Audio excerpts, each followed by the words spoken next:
الحمد للہ رب العالمین والصلاة والسلام علی سید الانبیاء والمرسلین قال اللہ تعالی وتبارک فی القرآن المجید والفرقان الحمید بسم اللہ الرحمن الرحیم وعباد الرحمن الذین یمشون علی الارض ہونا وإذا خاطبهم الجاہلون قالوا سلاما والذین یبیتون لربهم سجدا وقیاما والذین یقولون ربنا اصرف عنا عذاب جہنم ان عذابها کان غراما انها ساءت مستقرا ومقاما والذین اذا انفقوا لم يسرفوا ولم يقتروا وکان بین ذلک قواما والذین لا يدعون مع اللہ الہا آخر ولا يقتلون النفس التي حرم اللہ الا بالحق ولا يزنون ومن يفعل ذلك يلقى اثاما يضاعف له العذاب يوم القيامة ويخلد فيه مهانا الا من تاب وآمن وعمل عملا صالحا فأولئك يبدل الله سيئاتهم حسنات وكان الله غفورا رحيما ومن تاب وعمل صالحا فإنه يتوب إلى الله متابا والذين لا يشهدون الزور وإذا مروا باللغو مروا كراما والذين إذا ذكروا بآيات ربهم لم يخروا عليها صما وعميانا والذين يقولون ربنا هب لنا من أزواجنا وذرياتنا قرة أعين واجعلنا للمتقين إماما اولئک یجزون الغرفة بما صبروا ویلقون فیها تحیۃ والسلاما صدق اللہ مولانا العظیم وصدق رسولہ النبی الکریم الرؤوف الرحیم اللہم نور قلوبنا بالقرآن وزین اخلاقنا بالقرآن وادخلنا الجنة بالقرآن ونجنا من النار بالقرآن قال اللہ تعالی وتبارک فی شان حبیبہ مخبرا وآمرا ان اللہ وملائکتہ یصلون علی النبی یا ایھا الذین آمنوا صلوا علیہ وسلموا تسلیما الصلاۃ والسلام علیک یا رسول اللہ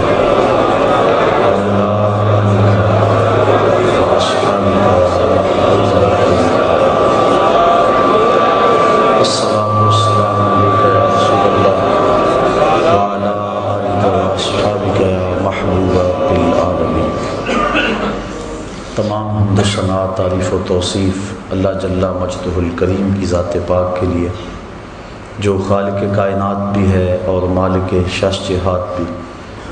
اللہ جل وعلا کی حمد و ثنا کے بعد حضور نبی اکرم شفیع امم رسول محتشم نبی مکرم اللہ کے پیارے امت کے سہارے رب کے محبوب دانائے وجود مالک رقاب امم فخر عرب و عجم والی کون و مکان سیاہ لا مکان سید انس و جان سرور لالا رکان نیر تاباں سرنشین مہوشاں ماہ خوباں شہنشاہ حسینہ تتمہ دوراں سر خیل زہرہ جمالاں جلوہ صبح ازل نور ذات لم یزل باعث تکوین عالم فخر آدم و بنی آدم نیر بطحا رازدار ما اوہا شاہد ما تغا صاحب علم نشرہ معصوم آمنہ احمد مجتبیٰ حضرت محمد مصطفیٰ صلی اللہ علیہ وسلم کے حضور ناز میں اپنی عقیدتوں ارادتوں اور محبتوں کا خراج پیش کرنے کے بعد واجب الاحترام ذوی الاحتشام معزز محترم سامعین خواتین و حضرات السلام علیکم ورحمۃ اللہ وبرکاتہ۔ آج اللہ تعالیٰ کے شکر سے یہاں درس قرآن کے 3 سال مکمل ہوئے اور ہم 4تھے سال میں قدم رکھ رہے ہیں۔ جس طرح کہ ہمارے میزبان مکرم جناب ندیم احمد صاحب تفصیل سے بیان کر رہے تھے احباب کے تعاون کو، مسلسل 3 سال بغیر کسی تعطل کے اس پروگرام کا جاری رہنا صرف اللہ کی توفیق سے ممکن ہے، ورنہ یہ خاصا دشوار کام ہے۔ میں کتنے چہروں کو پہچانتا ہوں، نام تو نہیں جانتا، لیکن پہچانتا ہوں جو پہلے درس سے لے کر اس وقت تک کسی ایک ناغے میں بھی نہیں ہیں۔ اللہ ان کو بھی جزا دے۔ منتظمین تندہی کے ساتھ اس کا انتظام کرتے ہیں، تشہیری مہم ہے، اس کے لیے مختلف ہمارے معاونین ہیں۔ اللہ تعالیٰ سب کو جزائے جزیل عطا فرمائے۔ اور کتنے لوگوں کو باطن کی اصلاح، تزکیہ اور تصفیہ نصیب ہوا، یقیناً کتنے لوگ اس سے ہدایت کی راہوں پہ پختہ تر ہوئے اور قلوب کو تازگی اور ایمان کو حرارت اور ولولے نصیب ہوئے۔ تو یقیناً جو لوگ معاون ہیں ان کے لیے یہ بہت بڑا سرمایہ ہے کہ کتنے لوگوں کی روحیں سیراب ہوئیں۔ اللہ کرے تا دم آخر یہ سلسلے جاری رہیں۔ پاکستان کے مختلف شہروں میں تقریباً 60 دروس قرآن تسلسل کے ساتھ ہو رہے ہیں۔ کسی کو 5 سال ہو گئے، کسی کو 6 سال ہو گئے، کسی کو 2 سال ہو گئے۔ اللہ کی توفیق سے کبھی ہم سوچنے بیٹھیں تو بڑا مشکل سا لگتا ہے کہ ایک دن میں 5 جگہوں پہ پہنچنا یہ کتنا مشکل ہے، لیکن جب اللہ تعالیٰ کسی کے لیے اپنی دین کی راہیں آسان کر دے تو پھر اس کے لیے مشکل نہیں ہوتی۔ فرمایا وَنُيَسِّرُكَ لِلْيُسْرَىٰ، اس کو ہم آسان کر دیں تو پھر مشکل نہیں ہوتا۔ اللہ اس میں سہولتیں اور وقت میں برکتیں پیدا فرمائے۔ چونکہ یہ مہینہ ربیع الثانی کا ہے اور اس مہینے میں حضور سیدنا غوث اعظم شیخ عبد القادر جیلانی رحمۃ اللہ تعالی علیہ کا انتقال پرملال ہوا ہے، اس حوالے سے آج مجھے بعض ساتھیوں نے اس مہینے کے آغاز سے ہی آج کے درس کے حوالے سے ان کی شخصیت، تعلیمات کے حوالے سے کچھ کہنے کا حکم صادر کیا تھا۔ چونکہ یہ درس قرآن ہے اس لیے میں نے جو عنوان منتخب کیا اس میں آپ کی کچھ تعلیمات کو ضرور ذکر کروں گا تاکہ آپ کی روح کی برکتیں بھی ہم سب کو نصیب ہو جائیں۔ جس مضمون کا آج کی اس نشست میں انتخاب کیا گیا ہے وہ بڑا اہم مضمون ہے۔ میری اور آپ سب کی ضرورت ہے کہ ہم اللہ کے کسی کامل بندے کی قربت حاصل کریں اور اس کی صحبت میں رہ کے اپنے من کے روگ ختم کریں۔ ہمارے اندر سے بغض، کینے، حسد، نفرتیں، کدورتیں کیا کچھ بھرا ہے، یہ سینے کتنے لبریز اور گندے ہو گئے، ان کو مصفح کریں، ان کی پاکیزگی اور طہارت کا سامان کریں اور اپنے اندر اجالے اور روشنیاں بھر لیں۔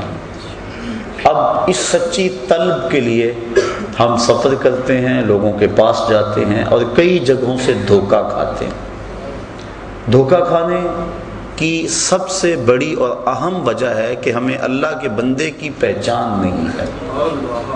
ہم نے خود ساختہ کچھ ضابطے مقرر کر رکھے ہیں اور جن کے ذریعے ہم اور جن ضابطوں کے مطابق ہم لوگ تلاش کرتے ہیں، لیکن وہ تو اس راہ کے مسافر ہی نہیں ہوتے اور ہم پھر بدظن ہو کے بعض بات تو دین سے ہی دور ہٹ جاتے ہیں۔ لیکن اگر طلب سچی ہو تو انسان اس سفر کو پھر بھی جاری رکھتا ہے۔ اللہ کے نام پہ 100 بار بھی دھوکہ کھائے پھر بھی وہ حق کا مسافر رہتا ہے، اور جو سچا مسافر ہو اس کو ایک دن منزل ضرور نصیب ہوتی ہے۔ اس لیے اللہ والے کون ہیں، کن کی چوکھٹ پہ جائیں، اور عباد الرحمن کون ہیں۔ یہاں سورہ فرقان کے اندر بڑی وضاحت کے ساتھ اہل اللہ کی، عباد اللہ کی، عباد الرحمن کی نشانیاں اور صفات بیان فرمائی گئی۔ اللہ کے بندے کی پہچان اور معرفت یہاں ارشاد فرمائی گئی۔ توجہ چاہوں گا، ارشاد ہوا وَعِبَادُ الرَّحْمَنِ الَّذِينَ يَمْشُونَ عَلَى الْأَرْضِ هَوْنًا، اللہ کے بندے زمین پر آہستہ چلتے ہیں، وقار سے چلتے، ان کی چال ڈھال میں وقار ہوتا ہے، غیر مرتب ان کی چال نہیں ہوتی۔ ایک نشانی۔ وَإِذَا خَاطَبَهُمُ الْجَاهِلُونَ قَالُوا سَلَامًا، اور جب ان سے جاہل مخاطب ہوتے ہیں تو وہ الجھتے نہیں، بحث میں نہیں پڑتے، اس کو کہتے ہیں بابا سلام کو۔ سلام میں متارکت یعنی ترک کرنے کا سلام، کہ تو بھائی ڈاڈا ہے بس جان چھوڑ دے۔ تو وہ بحث جاہلوں سے نہیں کرتے، ان سے جو ہے وہ الجھتے نہیں، بلکہ قالوا سلام کہتے ہیں کہ بابا تجھے سلام ہو۔ دوسری نشانی بیان فرمائی، والذین یبیتون لربہم سجدا وقیاما، اور وہ اللہ کے حضور اپنی راتیں کبھی سجدے میں گزارتے ہیں، کبھی قیام میں گزارتے ہیں۔ ان کی راتیں یوں ہی گزر جاتی ہیں۔ ایک دوسرے مقام پہ فرمایا تتجافی جنوبہم عن المضاجع، ان کی کروٹیں بستروں سے الگ رہتی ہیں، تو وہ راتیں اللہ کی عبادت میں گزارتے ہیں۔ حضرت عبداللہ ابن عباس رضی اللہ تعالی عنہ جو کہ رئیس المفسرین ہیں، فرماتے ہیں جس نے عشاء کے بعد 2 یا 2 سے زیادہ رکعتیں پڑھ لی، اللہ تعالیٰ اس کو رات جاگنے والے کا ثواب عطا فرمائے، اور وہ اس آیت کا مصداق ہوگا جو 2 یا 2 سے زائد رکعتیں رات کو نماز عشاء کے بعد پڑھ لیتا ہے۔ اللہ اکبر۔ اور ایک روایت کے لفظ ہیں کہ جو بندہ عشاء کی نماز جماعت سے پڑھتا ہے اس کو نصف رات تک جاگنے کا ثواب دیا جاتا ہے، اور جو پھر فجر کی نماز جماعت سے پڑھ لیتا ہے اس کو ساری رات جاگنے کا ثواب دیا جاتا ہے۔ اس لیے عشاء کی نماز بھی جماعت سے اور فجر کی نماز بھی جماعت سے، اس کا اہتمام ہونا چاہیے۔ اور اللہ والوں کی ایک نشانی یہ ہے کہ وہ اپنی راتوں کو بیدار رہ کے گزارتے ہیں، خوف و طمع کے اندر اپنی راتوں کو گزارتے ہیں۔ والذین یقولون ربنا اصرف عنا عذاب جہنم، اور وہ کیا کہتے ہیں، اے اللہ ہم سے جہنم کا عذاب پھیر دے۔ راتوں کو عبادت میں گزارنے کے باوجود ان کے خوف اور ان کی خشیت کا عالم یہ ہے کہ پھر بھی عرض کرتے ہیں مالک ہم سے عذاب پھیر دے۔ وہ عبادت کی وجہ سے متکبر اور مغرور نہیں ہو جاتے کہ ہم اتنی عبادت کر رہے ہیں، کہا نہیں، وہ یہ دعا کرتے ہیں والذین یقولون، اور وہ جو عرض کرتے ہیں ربنا اصرف عنا عذاب جہنم، اے اللہ ہم سے عذاب جہنم کو پھیر دے، ہم اس کے سہنے کی سکت نہیں رکھتے، ہمیں یوں ہی معاف کر دے۔ حضرت غوث اعظم شیخ عبد القادر جیلانی رحمۃ اللہ تعالی علیہ اللہ کی بارگاہ میں عرض کرتے ہیں مالک مجھے نابینا اٹھانا قیامت کے دن، تیرے بندوں کے سامنے شرمسار ہوں گا۔ ہیں اعمال ان کے یہ، لیکن خوف اور خشیت کا عالم یہ۔ اللہ اکبر۔ وہ ڈرتے رہتے۔ حضرت سری سکتی رضی اللہ تعالیٰ عنہ جلیل القدر اولیاء میں سے ہیں، حضرت جنید بغدادی کے رشتے میں ماموں بھی لگتے ہیں اور شیخ بھی لگتے ہیں۔ کہتے ہیں میں تو اس بات سے ڈرتا ہوں کل قیامت کے دن اپنے رب کا سامنا کیا کروں گا، کیسے اس کا سامنے کر پاؤں گا۔ ساری دنیا اس بات سے ڈرتی ہے، لیکن شہر اقبال کے باسیوں، اقبال نے اس سے بھی آگے کی بات کہہ دی۔ اقبال کہتا ہے لوگ تو کہتے ہیں کہ یا اللہ حضور کی بارگاہ میں عرض کرتے ہیں کہ اپنی کملی میں مجھے چھپا لیں، میرے عیبوں کو چھپا لیں، قیامت کے دن میرا نامہ اعمال جو ہے وہ جب تلے تو آپ کرم نوازی فرما دیں۔ ساری دنیا یہ کہتی ہے، حضور سے بھی عرض کیا جاتی ہے، دکھڑے سنائے جاتے ہیں کہ میرے عیب اپنی چادر رحمت میں چھپا لیں، لیکن اقبال کی فکر دیکھیے، اس نے کہا کہ مالک ساری زمانے کے سامنے چاہے میرے عیب نشر ہو جائیں لیکن حضور کے سامنے نشر ہو۔ تو غنی از ہر دو عالم من فقیر، روز معاشر عذر آئے من پذیر، گر تو می بینی حسابم ناگزیر، از نگاہ مصطفیٰ پنہاں بگیر۔ اے اللہ تو غنی ہے اور میں تیرا نیاز مند بندہ، بغیر حساب کے تو مجھے بخش دے تو تجھے کون سا بھار لگتا ہے، لیکن اگر میرا حساب لینا ضروری ہی ہوا تو میری گزارش یہ ہے کہ حضور کے سامنے نہ لینا، مجھے حضور رحمت للعالمین سے شرم آئے گا۔ کیسا عشق ہے اور کیسی محبت ہے جناب رسالت مآب صلی اللہ علیہ وآلہ وسلم سے۔ تو وہ باوجود عبادات کی کثرت کے یہ دعا کرتے رہتے ہیں، والذین یقولون ربنا اصرف عنا عذاب جہنم، تو وہ کہتے ہیں مالک ہم سے عذاب جہنم پھیر دے، ان عذابہا کان غراما، بے شک اس کا عذاب گلے کا پھندا ہے، سخت ترین ہے عذاب جہنم کا۔ ساری رات عبادت کرنے کے باوجود بھی وہ یہی کہتے نظر آتے ہیں۔ یہ نہیں کہ وہ کہیں کہ ہمیں جہنم ہمارے قریب بھی نہیں آئے گی، وہ جہنم کا تمسخر نہیں اڑاتے اپنی خانقاہوں میں بیٹھ کے، وہ جنت کا مذاق نہیں اڑاتے، بلکہ جنت کے طالب ہیں اور جہنم سے ڈرتے ہیں۔ حضور علیہ السلام سے بڑھ کر اللہ کا قرب رکھنے والا کون تھا؟ لیکن حضور بھی جہنم سے پناہ مانگتے رہے۔ اللہ اکبر۔ تو وہ اہل اللہ کی نشانیاں بیان فرمائی جا رہی ہیں، والذین یقولون ربنا اصرف عنا عذاب جہنم، عرض کرتے ہیں اللہ ہم سے عذاب جہنم پھیر دے، ان عذابہا کان غراما، بے شک جہنم کا عذاب جو ہے وہ گلے کا پھندا ہے، گلے کی پھانس ہے، انہا ساعت مستقرا و مقاما، بے شک وہ بہت ہی بری ٹھہرنے کی جگہ، بہت ہی بری۔ حضرت مجدد الفسانی رحمۃ اللہ تعالی علیہ فرماتے ہیں مکتوبات کے اندر، فرماتے ہیں جنت اللہ کی رضا کا مظہر ہے اور جہنم اللہ کے قہر و غضب کا مظہر ہے۔ اللہ جس پہ راضی ہوگا اس کو جنت میں بھیجے گا اور جس پہ ناراض ہوگا اس کو جہنم میں بھیجے گا۔ اس لیے جہنم سے پناہ مانگنا اللہ کی ناراضگی سے پناہ مانگنا ہے، اور جنت کا مطالبہ اور آرزو کرنا اللہ کی رضا چاہنا ہے۔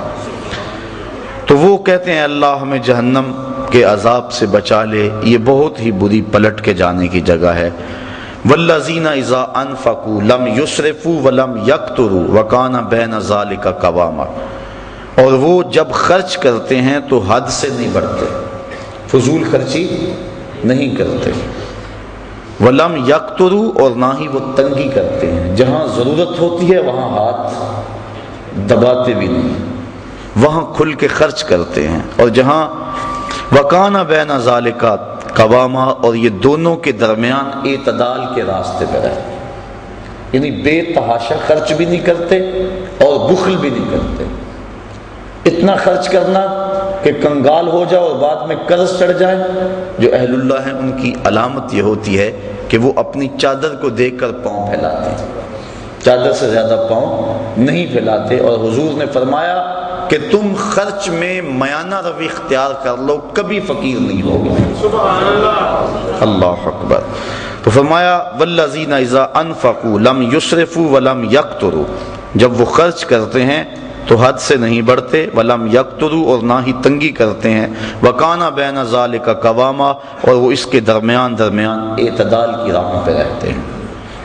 والذین لا یدعون مع اللہ الہا آخر، اور وہ اللہ کے علاوہ کسی دوسرے کو معبود نہیں بناتے، کسی کو نہیں پوچھتے، ان کی پرستش اللہ کے حضور ہوتی ہے، اللہ کے علاوہ وہ کسی کی پوجا نہیں کرتے۔ بلکہ میرے شاہ نقشبند بخاری رحمۃ اللہ تعالی علیہ فرماتے ہیں متکبر سے تکبر کرنا صدقہ ہے۔ جب کوئی چھاتی تانے اکڑ اکڑ کے آ رہا ہو اس کو جھک کے سلام نہ کرو، یہ تو اس کے تکبر کو بڑھانے والی بات ہے۔ اس لیے وہ زمین پہ اکڑ اکڑ کے چل رہا ہے تو فرمایا اس متکبر سے پہلو تہی کرنا، اکڑنے والے کے ساتھ تکبر کرنا صدقہ کہلاتا ہے، یعنی اللہ کے علاوہ ان کے سینے میں کسی اور کا خوف اور ڈر موجود نہیں ہے۔ وہ جو نماز میں کہتے ہیں نا وَنَخْلَعُ وَنَتْرُكُ مَن يَفْجُرُكُ، وہ صرف نماز میں نہیں کہتے، ان کا عملی نمونہ بھی ہوتے ہیں۔ اللہ کے علاوہ کسی کے حضور سر نہیں جھکاتے، چاہے جتنا مرضی بڑا فرعون کیوں نہ ہو، وہ کسی کے سامنے سر نہیں جھکاتے۔ وَلَا يَقْتُلُونَ النَّفْسَ الَّتِي حَرَّمَ اللَّهُ إِلَّا بِالْحَقِّ، اور جس جان کو اللہ تعالیٰ نے حرام کیا اس کو قتل نہیں کرتے، قاتل نہیں ہوتے۔ وہ تو بڑے نرم دل ہوتے ہیں، وہ تو شاخ سے پھول بھی توڑے تو ان کا دل دکھتا ہے، کوئی بھی توڑے، وہ تو اس قدر حساس ہوتے ہیں، قتل کے حادثے سے کم تو نہیں، شاخ سے گل کا جدا ہونا۔ وہ تو اس بات کا بھی احساس رکھتے، وہ تو کسی کو تکلیف بھی نہیں دیتے، کسی کا حق غصب نہیں کرتے، چاہے جائے کہ کسی کو قتل کر دے۔ ولا یقتلون النفس التي حرم اللہ الا بالحق، مگر حق کے ساتھ۔ حق کے ساتھ کیا ہے؟ شادی شدہ زانی کو قتل کیا جائے، قتل کے بدلے میں قتل کیا جائے، یا جو ارتداد کی راہ اختیار کرے، باغی ہو، اس کو قتل کیا جائے۔ اس کے علاوہ وہ کسی کو قتل نہیں کرتے۔ ولا یزنون، اور وہ زنا نہیں کرتے، نہ ان کی نظر زنا کرتی ہے، نہ ان کی سوچیں زنا کرتی ہیں، نہ ان کے خیال زنا کرتے ہیں، اور نہ ان کے اعضائے بدنیاں زنا کرتے ہیں۔ وہ پاکیزہ ہوتے ہیں، تبھی تو اللہ کا قرب پاتے ہیں۔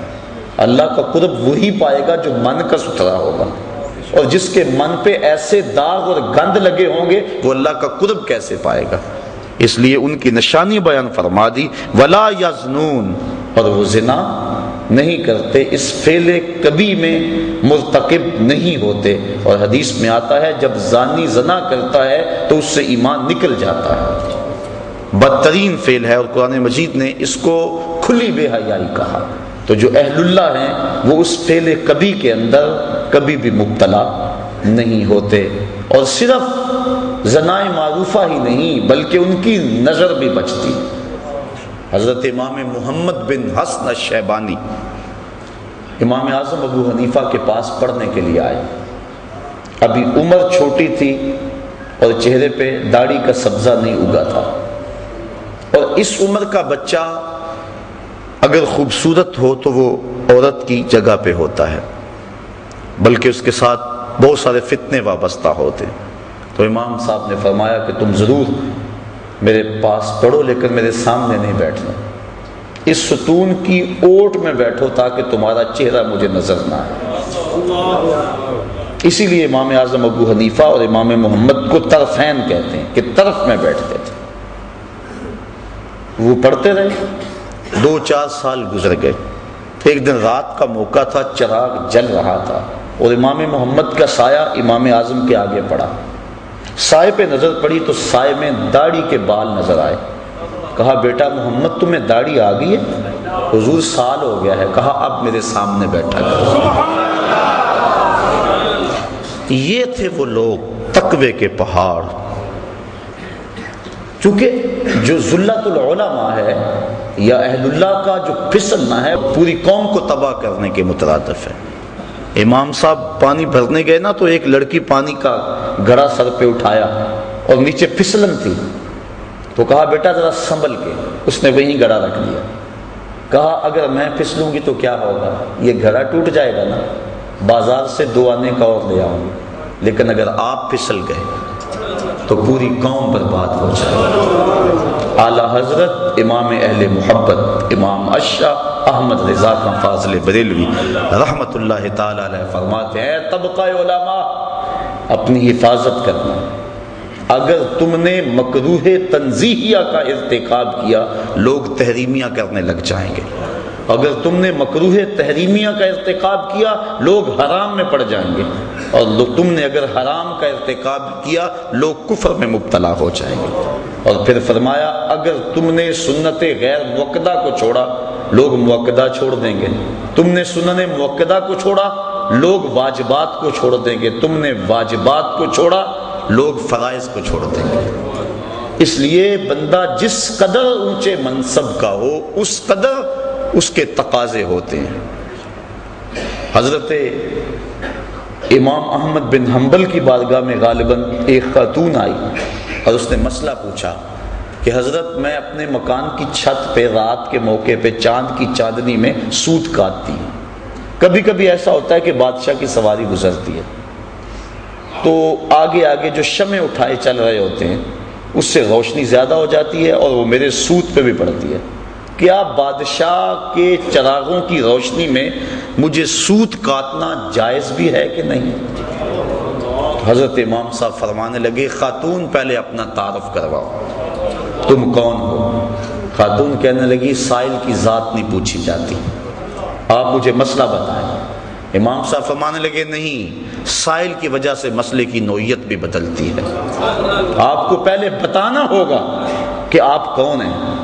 تو اس خاتون نے بتایا کہ میں حضرت بشر حافی کی ہمشیرہ ہوں۔ کہا تمہارے لیے جائز نہیں ہے۔ تو انسان جتنے اونچے منصب کا ہو، لازمی نہیں کہ زنا جیسے فعل کا ارتکاب کرے تو پھر ہی خرابی آئے۔ اگر نظر بھی بھٹک گئی، اگر خیال بھی بہک گیا، تو جو اس مسند پہ بیٹھا تھا کہ لوگوں کو ارشاد کرتا تھا، لوگوں کو ہدایت دیتا تھا، تو جو اتنے لوگ اس کے پیچھے لگے اس کا کیا بنے گا؟ اس لیے کہا کہ اللہ والوں کی شان یہ ہے وَلَا يَقْتُلُونَ النَّفْسَ الَّتِي حَرَّمَ اللَّهُ إِلَّا بِالْحَقِّ وَلَا يَزْنُونَ، اور وہ زنا نہیں کرتے۔ زنا کی ساری صورتیں، چاہے وہ آنکھ کا ہو، کان کا ہو، ہاتھوں کا ہو۔ وَمَن يَفْعَلْ ذَلِكَ يَلْقَ أَثَامًا، اور جو یہ کام کرے وہ سزا پائے گا، سخت سزا ہے۔ بلکہ ایک روایت میں آتا ہے کہ قیامت کے دن وہ سخت رسوا کر دیا جائے گا۔ یضاعف لہ العذاب یوم القیامہ، قیامت کے دن اس کو دگنا عذاب دیا جائے گا، 2 گنا عذاب دیا جائے گا۔ وَيَخْلُدْ فِيهَا مُهَانًا، فِيهِ مُهَانًا، اور ہمیشہ وہ ذلت میں رہے گا، سخت تذلیل اس کی ہوگی۔ إِلَّا مَنْ تَابَ وَآمَنَ وَعَمِلَ عَمَلًا صَالِحًا، ہاں جو توبہ کرے اور ایمان لے آئے اور اچھے عمل کرے، چونکہ ایمان کے بعد اچھے اعمال توبہ کے شجر کو پانی دیتے ہیں۔ اگر توبہ کے بعد اچھے اعمال نہ کریں تو وہ بوٹا پھر مرجھا جائے گا۔ بار بار توبہ کی، 2 لفظوں میں توبہ توبہ استغفر اللہ پڑھ لیا، وہ ایسا ہی ہوتا ہے کہ بس کے اندر جا رہے ہیں، سفر کرتے ہیں، آگے ایکسیڈنٹ ہوا ہے، لاشیں بکھری پڑی ہیں، 2 منٹ کے لیے ڈرائیور بھی بند کر لیتا ہے ٹیپ کو، گانے بند کر دیتا ہے، توبہ توبہ ساری بس کرتی ہے، لیکن ابھی آدھا کلومیٹر نہیں گزرتا پھر ٹیپ کا بٹن آن، اور پھر سب وہی لچھن ہوتے ہیں۔ یہ توبہ نہیں ہوتی۔ حقیقت التوبۃ الندم، توبہ کی حقیقت یہ ہے کہ شرمندگی ہو، دوبارہ عزم کر لے کہ یہ گناہ دوبارہ نہیں کروں گا۔ یہ توبہ تو تمسخر ہے، توبہ کی، پھر توبہ کی، پھر توبہ کر کے توڑ دی، میری اس توبہ پہ توبہ، توبہ توبہ کر اٹھی۔ یہ تو عجیب بات ہے۔ توبہ یہ ہے کہ عزم مصمم کر لے کہ میں اس کے بعد یہ کام نہیں کروں گا، اور پھر عمل صالح کر کے توبہ کے لگائے ہوئے پودے کو پانی دے۔ کہا الا من تاب وآمن وعمل عملا صالحا فاولئک یبدل اللہ سیئاتہم حسنات۔ اگر کوئی ایسا کر لے، اللہ فرماتا ہے ہم نہ تو صرف کہ اس کے گناہوں کو ختم کریں گے بلکہ ان کے گناہوں کو بدل کے نیکیوں میں تبدیل کر دیں گے۔ وہ جتنا بڑا گناہ گار ہوگا اتنا بڑا نیکوکار ہو جائے گا۔ اس کے در پہ آ تو جائے۔ اگر کسی محکمے کے اندر کوئی ایسا کام ہو جائے، محکمے کا آفیسر معطل کر دے یا کوئی اور ایسی سزا دے دے تو بعد میں وہ معاف بھی کرتے، لیکن ریکارڈ تو خراب ہو جاتا ہے نا، ترقی تو رک جاتی ہے کہ اتنا کچھ اس کے رجسٹر کے اندر، اس کی فائل کے اندر لکھ دیا گیا ہے، لیکن اللہ تعالیٰ اس فائل کو کتنی عزت دیتا ہے۔ یہ نہیں ہوتا کہ اب اس کی ترقیاں رک جائیں، توبہ کر کے تو دیکھے، سچی توبہ کر کے تو دیکھے، بلکہ جتنا بڑا گناہ گار ہوگا اتنا بڑا نیکوکار بن جائے۔ اللہ اکبر۔ فاولئک یبدل اللہ سیئاتہم حسنات، ہم اس کی بدیوں کو نیکیوں میں تبدیل کر دیتے۔ حضرت عمر فاروق رضی اللہ تعالیٰ عنہ آ رہے تھے، ایک آدمی نے ہاتھ میں شراب کی بوتل پکڑی تھی، دیکھا کہ اچانک گلی کے موڑ سے حضرت عمر فاروق آئے، وہ ڈر گیا، جلدی سے بغل میں چھپا لی اور سچی توبہ کر لی، مالک آج عمر کے قہر سے بچا لے، آج کے بعد میں شراب نہیں پیوں گا۔ اب حضرت عمر فاروق نے اس کو بوتل چھپاتے ہوئے دیکھ لیا تھا، جب قریب آئے درہ لہرایا، کہا کیا ہے تیرے پاس؟ کہنے لگا حضور سرکہ ہے۔ کہا نکالو، جب نکالا دیکھا تو واقعی سرکہ تھا۔ اگر کوئی سچی توبہ کر لے تو اللہ گناہوں کو بدل کے نیکیوں میں تبدیل کر دیتا۔ یہ دکھا دیا کہ جو شراب کو سرکے میں بدل سکتا ہے وہ گناہوں کو نیکیوں میں نہیں بدل سکتا۔ اس کے در پہ آ کے تو دیکھو، جھولی پھیلا کے تو دیکھو۔ اللہ اکبر۔ حدیث میں آتا ہے قیامت کے دن ایک شخص کو نامہ اعمال پڑھنے کا کہا جائے گا، وہ نامہ اعمال پڑھے گا، اور جو بڑے بڑے گناہ ہوں گے ان کو وہ چھوڑ دے گا، صرف نظر کرے گا، شرم کی وجہ سے، شرمندگی کی وجہ سے ان کو نہیں پڑھے گا، اور چھوٹے چھوٹے گناہ پڑھتا چلا جائے گا۔ جب وہ نامہ اعمال مکمل کر لے گا تو اللہ تعالیٰ فرمائے گا میرے بندے، میں نے اپنے فضل سے تیرے گناہوں کو بدل کے نیکیوں میں تبدیل کر دیا۔ اس کو تو توقع اور تھی لیکن کام اور بن گیا۔ اب وہ کہتا یا اللہ ابھی تو میرے بڑے بڑے گناہ رہتے ہیں۔ فَضَاحِكَ النبی صلی اللہ علیہ وسلم حتی بدت نواجذہ، حضور اس حدیث کو بیان کرتے کرتے اتنے مسکرائے کہ حضور کی داڑھیں لوگوں کو نظر آنے لگی کہ پہلے بڑے بڑے گناہ چھپاتا جاتا ہے، ان کو پڑھتا نہیں ہے، اور جب اللہ نے کہا میرے بندے میں نے بدل دیے، نیکیوں میں تبدیل کر دیے، وہ کہتا ہے اللہ ابھی تو بڑے بڑے رہتے ہیں میرے گناہ جو میں نے ابھی پڑھے تھے۔ اللہ اکبر! تو اس کے حضور کوئی آ کے تو دیکھے، جھولی پھیلا کے تو دیکھے، وہ یہ نہیں دیکھتا اس نے گناہ کتنے کیے۔ فرشتوں کہتا ہے فرشتوں گواہ ہو جاؤ، میرا بندہ آخر میرے در پہ آیا ہے نا، اور کوئی در ہوتا تو جاتا وہاں۔ ایک شخص مسجد نبوی کے کونے میں دعا مانگ رہا تھا، اور لفظ کیا تھے؟ اللہم انی اسألک بانک انت اللہ لا الہ الا انت، مالک میں تجھ سے اس لیے مانگتا ہوں کہ تو میرا اللہ ہے، تیرے علاوہ میرا ہے بھی تو کوئی نہیں نا کہ جس کی چوکھٹ پہ جاؤں۔ حضور نے سنا، کہا وہ جو کونے میں بیٹھ کے دعا مانگ رہا ہے اس کو بشارت دے آؤ کہ تمہاری دعا اللہ نے قبول کر لی۔ جب بندہ اس کے حضور آتا ہے، فرمایا اگر کوئی آئے ہم گناہوں کو بدل کے نیکیوں میں تبدیل کر دیتے ہیں۔ وَقَانَ اللَّهُ غَفُورًا رَحِيمًا، اللہ بخشنے والا اور مہربان ہے۔ بخشش اس نے مانگی اور اپنی طرف سے اضافی رحمت اس کے اوپر ڈالی اور اس کے گناہوں کو بدل کے نیکیوں میں تبدیل کر دیا۔ وَمَن تَابَ وَعَمِلَ صَالِحًا، اور جس نے توبہ کی اور نیک اعمال کیے، فَإِنَّهُ يَتُوبُ إِلَى اللَّهِ مَتَابًا، بے شک وہ اللہ کی طرف رجوع لایا جیسا کہ رجوع لانے کا حق تھا۔ وَالَّذِينَ لَا يَشْهَدُونَ الزُّورَ، اللہ والوں کی ایک اور نشانی بیان فرمائی کہ یہ وہ لوگ ہیں جو جھوٹی گواہی نہیں دیتے، جھوٹ نہیں بولتے، ان کی زبان پہ سچ ہوتا ہے۔ اللہ اکبر! وَإِذَا مَرُّوا بِاللَّغْوِ مَرُّوا كِرَامًا، اور جب کسی بیہودہ جگہ سے گزرتے ہیں تو اپنی عزت سنبھال کے گزر جاتے ہیں، کسی بری جگہ پہ ٹھہرتے بھی نہیں۔ حضور علیہ السلام نے فرمایا تہمت کی جگہوں سے بچو، اپنی آبرو کی حفاظت کرتے ہیں، کسی ایسی جگہ پہ رکتے بھی نہیں۔ وَالَّذِينَ إِذَا ذُكِّرُوا بِآيَاتِ رَبِّهِمْ لَمْ يَخِرُّوا عَلَيْهَا صُمًّا وَعُمْيَانًا، وہ لوگ جب ان اپنے مالک کی طرف سے آیتیں یاد دلائی جاتی ہیں، نشانیاں یاد دلائی جاتی ہیں، اللہ اکبر، لم یخروا علیہا صما وعمیانا، تو ان پر بہرے اور اندھے ہو کر نہیں گرتے بلکہ اللہ کی ان نشانیوں کو دیکھتے ہیں، اس میں جو عبرت کے پہلو ہیں ان کو اپناتے ہیں، اللہ کی ایک ایک نشانی پر غور کرتے ہیں، اور پھر وہ دنیا کو ترک بھی نہیں کرتے۔ کیا کہتے ہیں؟ والذین یقولون ربنا ہب لنا من ازواجنا وذریاتنا قرۃ اعین وجعلنا للمتقین اماما، اور عرض کرتے ہیں اللہ کی بارگاہ میں اے اللہ ہماری بیویوں کی طرف سے اور ہماری اولاد کی طرف سے ہماری آنکھوں کی ٹھنڈک عطا کر دے، یعنی ہماری بیویاں بھی ایسی ہوں کہ جو تیری متی ہوں اور ہماری متی، اور اولاد بھی ایسی ہو جو فرما بردار ہو،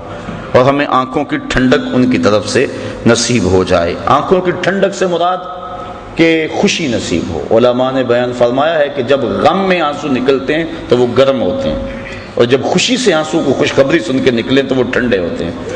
اس لیے یہ کہنا قرۃ اعین کا لفظ عرب میں جو رواج ہے تو اس کا مطلب یہ ہے کہ تجھے خوشیاں ملیں، تجھے غم نہ پہنچیں، تو وہ یہ دعا کرتے ہیں اللہ اولاد کی طرف سے ہمیں ٹھنڈک ہی پہنچے، اولاد کی طرف سے غم نہ ملے۔ وجعلنا للمتقین اماما، اور ہمیں پرہیزگاروں کا پیشوا بنانا، امام بنانا، نہ صرف کہ ہمیں پرہیزگار بنانا بلکہ ہمیں پرہیزگاروں کا بھی امام بنا دینا۔ وہ دعا کرتے ہیں اولئک یجزون الغرفۃ بما صبروا ویلقون فیہا تحیۃ وسلاما، کہا ان کو جنت کا سب سے اونچا بالا خانہ انعام ملے گا، بدلہ ان کے صبر کا، دنیا پہ صبر کیا، دکھوں پہ، مصیبتوں پہ، عبادات پہ صبر کیا، وَيُلَقَّوْنَ فِيهَا تَحِيَّةً وَالسَّلَامًا، اور وہاں ان کو سلامیاں دیے جائیں گی اور ان کے پیشوائی ہوگی۔ جب جنت میں داخل ہوں گے تو فرشتے ان کو سلام کریں گے کہ تم نے دنیا کے اندر اللہ جل شانہ کی رضا کے لیے اپنی زندگی گزاری، آج ہمارا سلوٹ اور ہمارا سلام قبول کر۔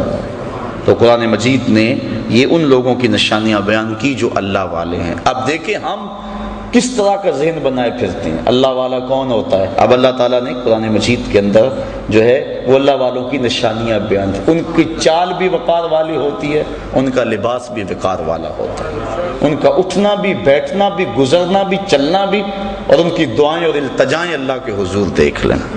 آقا کریم سے بھی صحابہ نے پوچھا کہ حضور جن اولیاء کا آپ تذکرہ کرتے ہیں تو ان کی نشانیاں کیا ہیں؟ ایک نشانیاں یہ بیان فرمائی گی سورہ فرقان میں، تو حضور سے بھی سوال کیا گیا، ابن مردویہ میں بیان کیا، حکیم ترمذی نے بیان کیا، امام غازی نے بیان کیا۔ حضور علیہ السلام سے پوچھا گیا کہ حضور ہم اہل اللہ کو اگر تلاش کرنا جائیں تو ان کی نشانی کیا ہے؟ فرمایا اذا رؤوا ذکر اللہ، اللہ والوں کی نشانی یہ ہے جب ان کے پاس بیٹھو، انہیں دیکھو، تمہیں خدا یاد آ جائے، ان کو دیکھ کر خدا کی یاد آ جائے، یعنی دین کی طرف تمہاری رغبت پیدا ہونے لگے اور برائیوں سے تمہیں نفرت ہونے لگے۔ جس شخص کی صحبت میں تمہیں دنیا سے دوری اور آخرت کی قربت اور اللہ رسول کا پیار نصیب ہونے لگے، سمجھ لو اس کا سینہ ولایت کے نور سے منور ہے۔ تو حضرت غوث اعظم سیدنا شیخ عبد القادر جیلانی رحمۃ اللہ تعالی علیہ کے حوالے سے جو مجھے تاکید بھی تھی، آپ نے اہل اللہ کی بالخصوص جو مسند مشیخیت کے اوپر بیٹھے ان کی 12 نشانیاں بیان کی، اور فرماتے ہیں کوئی اس وقت تک قابل نہیں ہوتا اس بات کے کہ وہ لوگوں کو رشد و ہدایت کرے اور لوگوں کو اپنے زیر تربیت رکھے جب تک وہ 12 خوبیوں کا حامل نہ ہو۔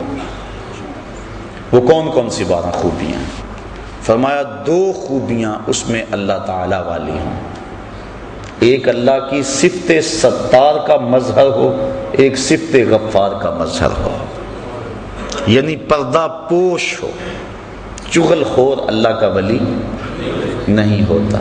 دیکھو مرید نے تو سارے دکھڑے بیان کرنے ہوتے ہیں، گھر کی بات بھی کہنی ہے، بیوی کی بات بھی کہنی ہے، بچوں کی بات بھی کہنی ہے، سارے دکھڑے اس کے سامنے رکھنے ہیں، پر اگر اس کا سینہ اتنا بڑا نہیں ہے، کشادہ نہیں ہے، وہ دوسرے کو بتاتا پھرے گا ایک سے سن کر، تو پھر اس سے کہنے کا فائدہ کیا؟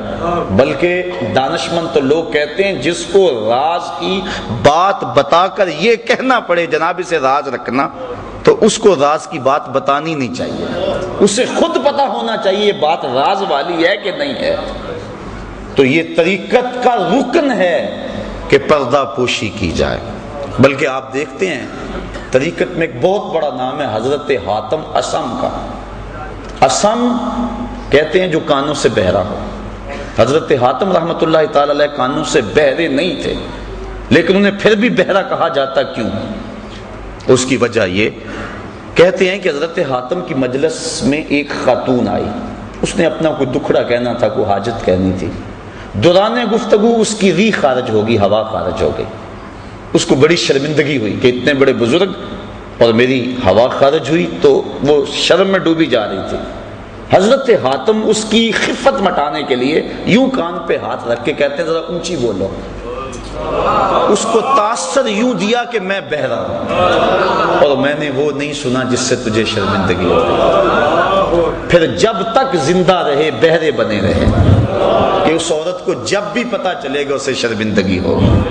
یہ تھا فقر، یہ تھی درویشی، اور یہ تھے اللہ والوں کے اخلاق۔ آج تو چگلیاں کرتے پھرتے ہیں اور مسند ارشاد پہ براجمان۔ اللہ کی صفت ستار کا مظہر ہو۔ دوسری خوبی اللہ کی صفت غفار کا مظہر، بخش دینے والا، دل میں گرہ باندھنے والا، چونکہ دوران سلوک سالک سے بڑا کچھ سرزد ہوتا ہے، وہ بیچارہ زیر تربیت ہوتا ہے، اس کی کسی بات کو دل پہ لگا لے اور گرہ باندھ لے تو پھر کیسے تربیت ہوگی؟ تو اللہ کی صفت غفار کا مظہر ہو، معاف کر دینے والا، جس طرح وہ معاف کر دیتا ہے۔ 2 صفتیں اس میں حضور نبی رحمت صلی اللہ علیہ وسلم والی ہوں۔ ایک رفیق ہو دوسرا شفیق ہو، رفاقت کے حق کو جانتا ہو اور شفقت کا پیکر ہو، تنگ دل نہ ہو۔ اللہ تعالیٰ نے اپنے محبوب کے بارے میں فرمایا لو کنتا فظا غلیظ القلب لانفضوا من حولک، محبوب آپ اگر ترش روح ہوتے، تنگ مزاج ہوتے، ماتھے پہ تیوریاں لانے والے ہوتے، اتنے لوگ تیرے گرد جمع تو نہ ہوتے۔ یہ تو تیرے خلق کی بات ہے کہ اتنے لوگ تیری راہوں کے مسافر بنے ہوئے۔ شفیق و شفقت کرنے والا ہو، اپنے سالکین سے، مریدین سے، ان سے جو ہے وہ چڑ نہ کھا جائے، جلدی اکتا نہ جائے۔ آنے والے تو آتے ہیں اور ان سے دکھڑے سنانے ہوتے ہیں، جلدی جلدی دروازے بند نہ کر لے بلکہ سنیں ان کے دکھڑے۔ آقا کریم صلی اللہ علیہ وسلم تشریف فرما تھے، ایک بڑی آئی، اس نے حضور کو اشارہ کر کے بلایا، آقا کریم دروازے پہ بات سننے کے لیے چلے گئے۔ حضرت عمر فاروق کہتے ہیں ہمیں بڑا عجیب لگا لیکن کہہ کچھ نہ سکے کہ حضور خود گئے۔ کہا کہو کیا کہا، کہنا ہے، کہا میں نے آپ سے کوئی باتیں کرنی، کہا کرو، کہا یہاں نہیں کرنی، کہاں کرنی ہے؟ مسجد نبوی سے بات کھلی جگہ تھی، کہا وہاں کرنی۔ آقا کریم وہاں چلے گئے، وہ سنا رہی ہے، حضور سن رہے ہیں۔ 1 گھنٹہ 2 گھنٹے گھنٹے لگ گئے۔ حضرت عمر فاروق کہتے ہیں کہہ کچھ نہیں سکتے تھے کہ حضور سن رہے، لیکن غصہ بڑا آ رہا تھا کہ نازک بدن، کڑکتی دھوپ، بے تک کی باتیں۔ جب وہ تھک ہار کے خود جانے لگی تو ہم نے عرض کی بندہ نواز، اس عورت کا توازن عقلی ٹھیک نہیں ہے، اور پورے مدینے میں کوئی شخص اس کی بات سننے کو تیار نہیں، لوگ اس کو دیکھ کے راستہ بدل لیتے ہیں، جس کے پاس کھڑی ہو جاتی ہے پھر اتنی باتیں اس کے پاس کہ جان نہیں چھوڑتی۔ تو آپ کا وقت بھی قیمتی، بدن بھی نازک، با مقصد زندگی کا ایک ایک لمحہ۔ تو آقا کریم صلی اللہ علیہ وسلم نے فرمایا عمر پورے مدینے میں اس بیچاری کی کوئی نہیں سنتا، میں بھی نہ سنتا، ایک تو ہی ہوتے ہیں میریاں آسان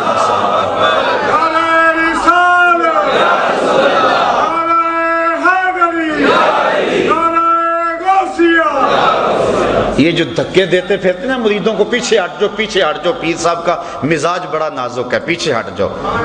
وہ کیسا پیر ہے جو مرید کو کہ دکھڑے بھی نہیں سن سکتا، اس کو دلدار مان لیا جو دل بر ہی نہیں ہے، اس کو دل دے دیا جو دل کی کیفیت ہی نہیں جانتا۔ فلک نے بخشی ہے ان کو خواجگی جو جانتے نہیں روش بندہ پروری کیا ہے۔ جس کو دل دینا ہے پہلے دیکھو تو صحیح دلدار بھی ہے کہ نہیں۔ تمہارے دکھڑے بھی نہیں سنتا، حال تو اس نے بعد میں کرنے ہیں، دکھڑے سنے تو صحیح، تمہاری ڈھارس تو بندائے۔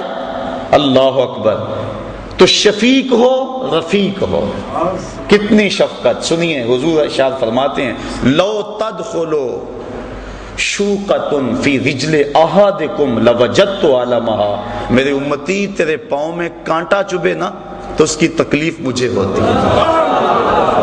اگر پیر مرید سے اتنی ہمدردی نہیں رکھتا تو پھر نظام خانقاہی سوائے کاروبار کی اور کچھ نہیں ہے۔ یہ ہمدردی ہو، شفیق بھی ہو رفیق بھی ہو۔ 2 صفتیں حضرت سیدنا صدیق اکبر والی ہوں، ایک صادق ہو دوسرا مصدق ہو، خود سچ بولے اور سچ کی تصدیق کرے۔ حضور علیہ السلام سے پوچھا گیا کہ حضور مومن بزدل ہوتا ہے؟ فرمایا نہیں، مومن بہادر ہوتا ہے، لیکن ہو سکتا ہے کبھی بزدلی کر جائے۔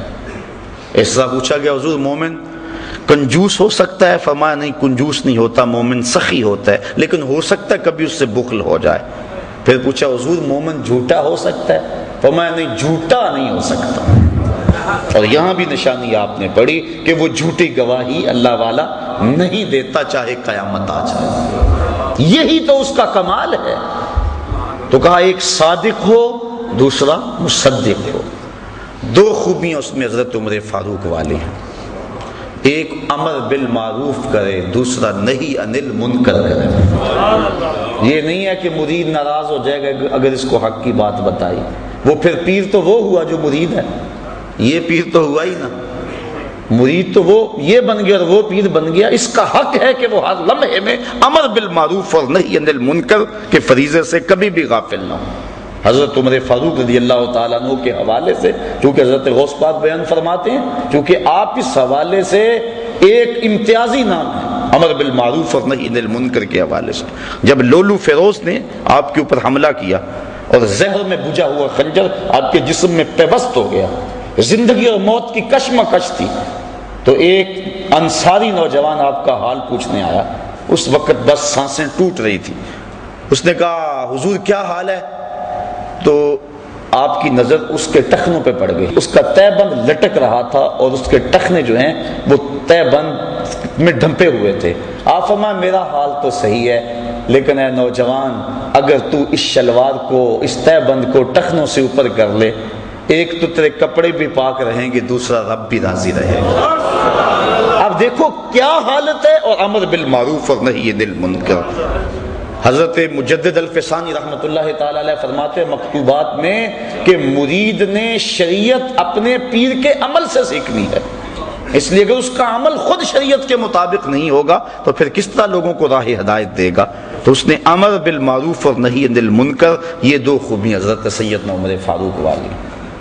پھر فرمایا دو خوبیاں حضرت عثمان غنی والی، رات کو عبادت کرے، صبح اٹھ کے سخاوت کرے. اور وہ صفت بیان ہو چکی، یبیتون لربہم سجدا وقیاما، اللہ کے حضور راتوں کو کبھی سجدے میں گزارتے ہیں، کبھی قیام میں گزارتے ہیں. ان کی راتیں یوں ہی گزر جاتی ہیں، اللہ اکبر، بلکہ راتیں مختصر پڑ جاتی ہیں. حضرت سیدہ فاطمہ الزہرا رضی اللہ تعالی عنہا ایک دن عرض کرتی ہیں مالک تیری راتیں اتنی چھوٹی ہیں کہ تیری بندی کا ذوق بندگی ہی پورا نہیں ہوتا. ابھی میں سجدے میں سر رکھتی ہوں جب رات ختم ہو جاتی ہے، ایک رات اتنی لمبی کر دے تیری بندی جی بھر کے سجدہ تو کر دے. یہ ہیں وہ لوگ.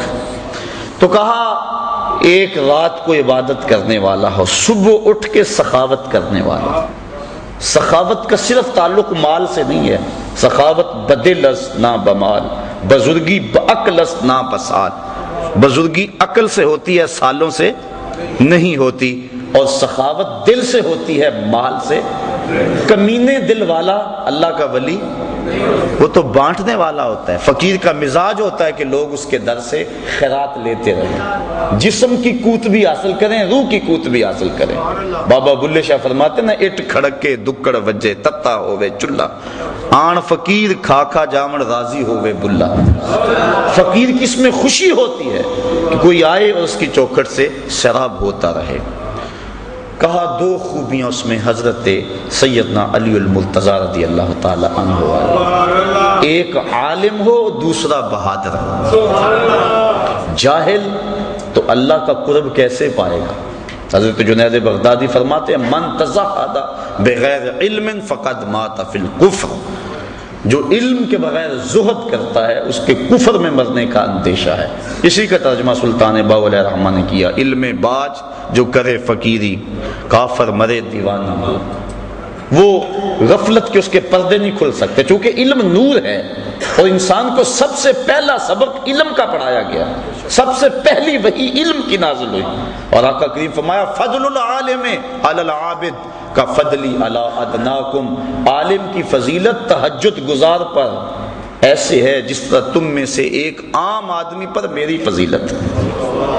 کتنی بڑی بات ہے. اور ایک حدیث کے لفظ ہیں کہ فضل العالم علی العابد کفضل القمر لیلۃ البدر علی سائر الکواکب، عالم کی فضیلت عابد پر اس طرح ہے جس طرح 14ویں رات کے چمکتے ہوئے چاند کی فضیلت ستاروں پہ ہوتی ہے.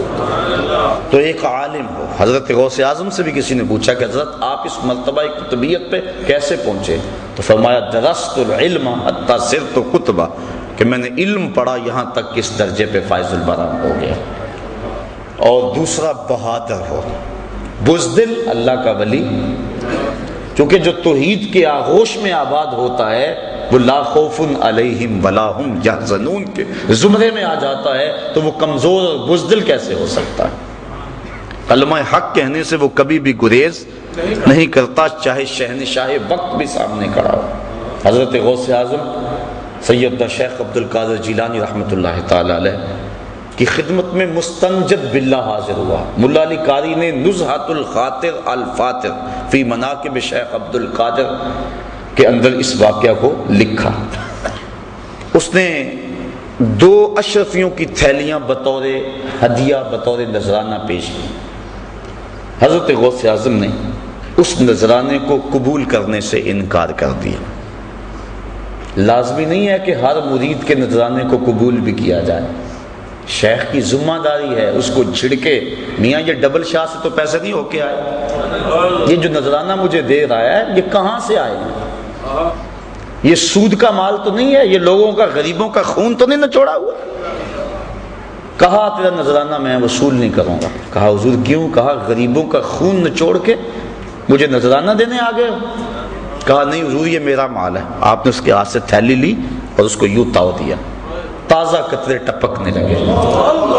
کہا اگر مجھے قرابت رسول کا لحاظ نہ ہو، چونکہ یہ جو عباسی خلافات حضرت عباس بن عبد المطلب رضی اللہ تعالیٰ عنہ کی اولاد سے، اور وہ حضور کے چچا لگتے تھے، اس لیے حضور سے قربت تھی اور یہ ان کی اولاد ہے. کہا اگر مجھے قرابت رسول کا لحاظ نہ ہو تو میں اس تھیلی کو نچوڑتا جاؤں، خون نکلتا جائے یہاں تک کہ تیرے محلوں کے دروازوں تک پہنچ جائے. اللہ اکبر. تو یہ بات سمجھ میں آ گئی کہ یہ نہیں ہر ایک سے نذرانہ قبول کر لے. پھر سارے ایسے بھی تو نہیں ہوتے کہ جن سے نذرانہ لیا جائے، کوئی ایسے بھی تو ہوتے ہیں جن کو دیا جائے. یہ جو تصوف کے اندر نذرانے کا تصور ہے، میں اس پہ بڑا غور کرتا رہا ہوں کہ یہ کیا ہے، اور میں نے تصوف کی کتب اور بزرگوں کی جو مجھے صحبت نصیب ہوئی اس سے جو میں سمجھا ہوں وہ یہ ہے کہ نذرانے کا تصور جو صوفیاء دیتے ہیں اس کا مطلب یہ ہے کہ جو شیخ ہوتا ہے وہ ایک ماں کی حیثیت ہوتی ہے، اور اس کے کچھ غریب مرید ہوتے ہیں، کچھ امیر ہوتے ہیں، عزت دار ہوتے ہیں جو کسی کے سامنے دکھڑا بیان نہیں کرتے. پیر کو انہوں نے بتایا ہوتا ہے دعا کے رنگ میں کہ میرے لیے دعا کرتے.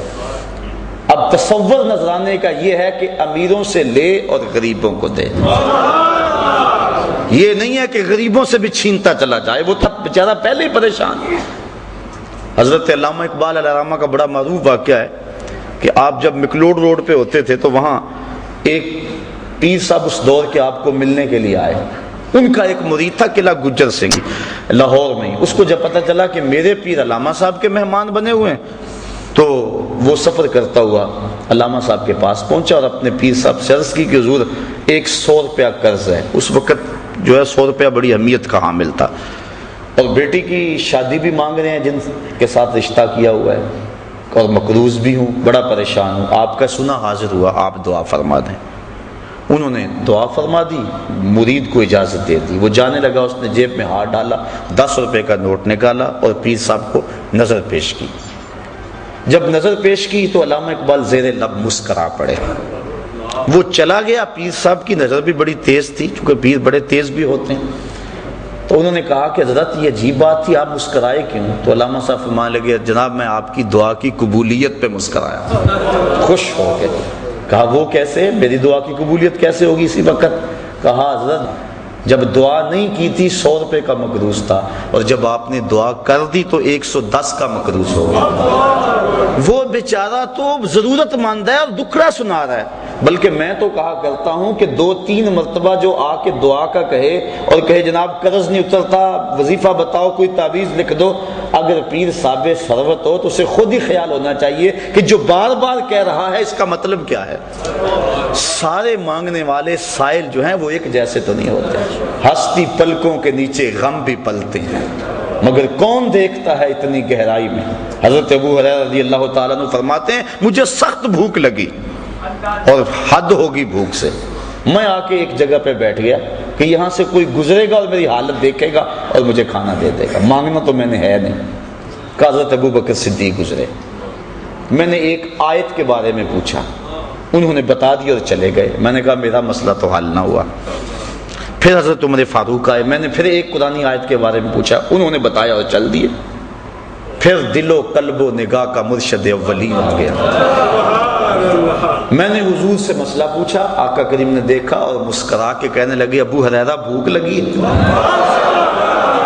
میں نے کہا ہاں حضور مجھے بھوک لگی ہے. کہا میرے ساتھ آ جاؤ. اللہ اکبر. آگے وہ حدیث واقعہ طویل آپ نے سینکڑوں بار سنا کہ دودھ کا ایک پیالہ تھا.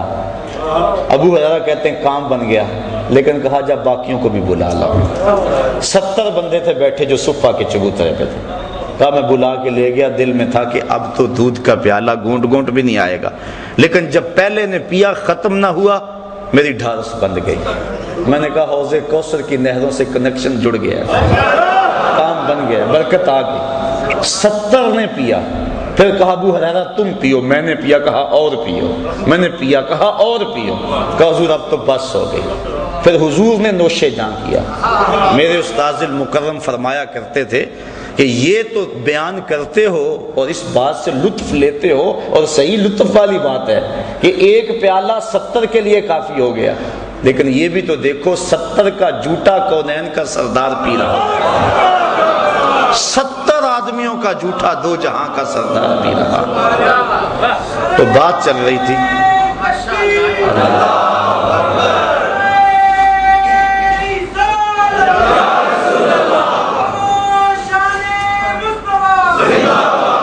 تو علامہ اقبال نے کہا میں اس بات پہ ہنسا ہوں کہ آپ کی دعا قبول ہو گئی۔ تو پھر اس وقت اقبال نے دکھ سے کہا تھا کہ نذرانہ نہیں سود ہے پیران حرم کا، نذرانہ نہیں سود ہے پیران حرم کا، ہر خرقہ سالوس کے اندر ہے مہاجن، ہم کو تو میسر نہیں مٹی کا دیا بھی، گھر پیر کا بجلی کے چراغوں سے ہے روشن، کم باذن اللہ جو کہہ سکتے تھے رخصت ہوئے، رہ گئے قبروں پہ مجاور اور گور کن، میراث میں آئی ہے مسند ارشاد ان کو، زاغوں کے تصرف میں عقابوں کا نشیمن، نذرانہ نہیں سود ہے پیران حرم کا، ہر خرقہ سالوس کے اندر ہے مہاجن، شہری ہو دیہاتی ہو مسلمان ہے سادہ، بتوں کی طرح پجتے ہیں کعبے کے برہمن۔ تو پیر تو دکھ درد کا ساجی ہے، وہ تو روح کی غذا دینے والا ہے، وہ مانگت تو نہیں ہے۔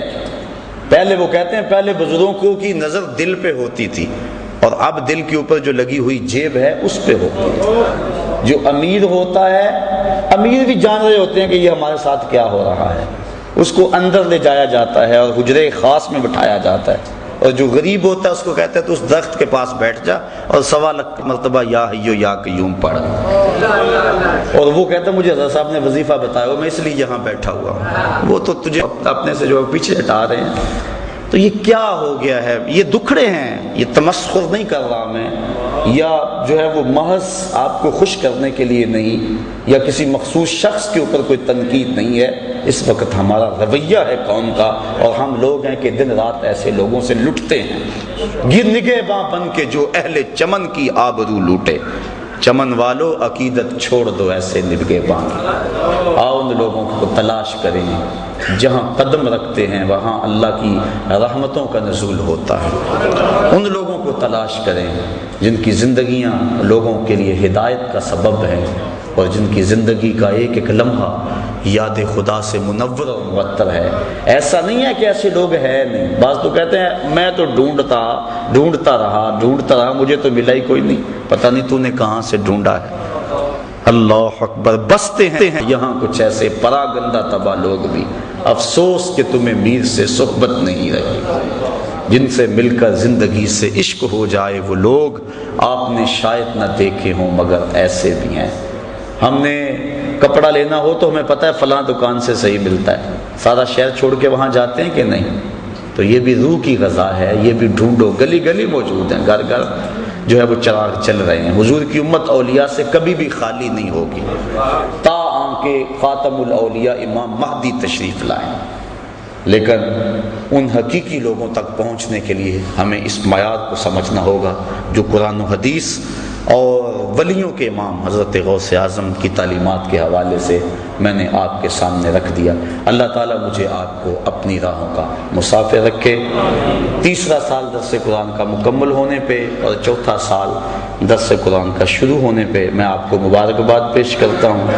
پچھلے درس قرآن کا موضوع جو ہے وہ حضور کی اطاعت کے حوالے سے تھا، اور یہاں بھی اور مختلف جتنے بھی شہر تھے تقریباً میں نے اسی موضوع پہ جو ہے وہ درس قرآن، میلاد کا موسم بھی تھا، پیش کیا۔ مجھے اطلاعات مختلف شہروں سے ملی ہیں کہ کتنے لوگ ہیں کہ جن کے چہروں پہ حضور کی سنت کا نور سج گیا۔ میں تو آپ میں سے بھی یہاں بھی کچھ لوگ موجود ہیں، میں ان کو مبارکباد بصمی میں قلب دیتا ہوں۔ میں سمجھتا ہوں یہ ہے کامیابی، ورنہ کبھی کبھی میں سوچتا ہوں کہ یہ میں چکر ہی لگاتا رہتا ہوں، کبھی ادھر کبھی ادھر سارا دن، مالک اس کا کوئی فائدہ بھی ہے؟ لیکن جب کتنے لوگوں کو گناہوں سے توبہ کرتے دیکھتے ہیں، اندر بدلتا دیکھتے ہیں، اور گھروں کے ماحول تبدیل ہوتے ہوئے دیکھتے ہیں اور سنتے ہیں اور پیغام پہنچتا ہے، آپ جانیں اصل کمائی یہ ہے۔ نہ تو ہم نوٹ کے لیے آتے ہیں، نہ ووٹ کے لیے آتے ہیں، بس مقصد یہ ہے کہ کسی کے دل میں کوئی بات اتر جائے، اور جب کسی کے دل میں کوئی بات اترتی ہوئی محسوس کرتے ہیں تو پھر پیشانی سجدے میں جھک جاتی ہے۔ اللہ مجھے آپ کو اپنی رحمتوں کی پناہ میں رکھے۔